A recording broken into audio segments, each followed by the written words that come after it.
on the Hour, sponsored by Progressive Insurance.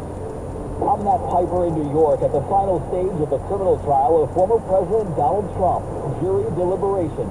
In an hour, the judge will issue crucial instructions to the jury, laying out the legal issues they must consider and the conclusions they must reach to find Trump guilty beyond a reasonable doubt. Today follows an entire day of closing arguments yesterday, where Trump's team tried to paint the prosecution's main witness, Michael Cohen, as a liar.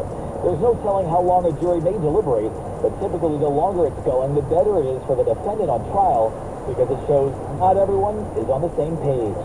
I'm Matt Piper in New York. Now with more CBS News, here's Deborah Rodriguez.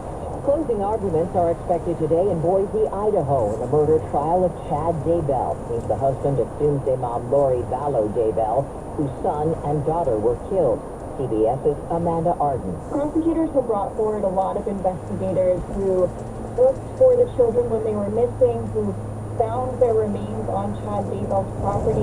In their opening statements, they really stressed that this was an executed plan. Chad Daybell was also charged with murdering his previous wife. Officials say the body of a bank employee has been recovered in Youngstown, Ohio, where the facade of a Chase branch blew off the building. All fire department ladders respond to 47 Central Square for a gas explosion. 7 people were rushed to hospitals. 1 is critical. The building also housed several apartments. A military jet crashed near the international airport in Albuquerque. CBS's Tammy McCormick. The pilot escaped the plane but had serious injuries. The F-35 was headed to an Air Force base in California and crashed shortly after refueling at an airbase in New Mexico. 2 defense officials say it was a developmental model of the plane that was being delivered by Lockheed Martin.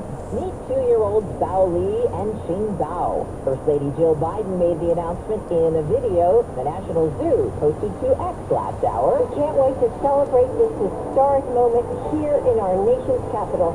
Join us. It's official. The pandas are coming back to D.C. China will send the giant pandas to Washington by the end of the year under a decade-long breeding and research agreement. The zoo returned 3 pandas to China last year.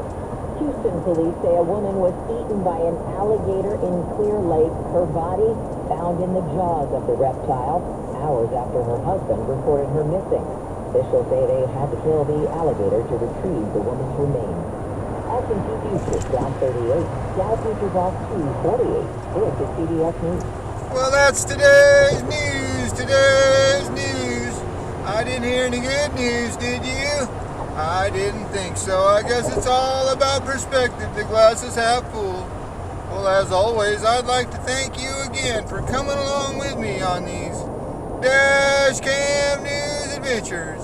You know the drill. Peace, love, and all that hippie jazz. Bye-bye, everybody.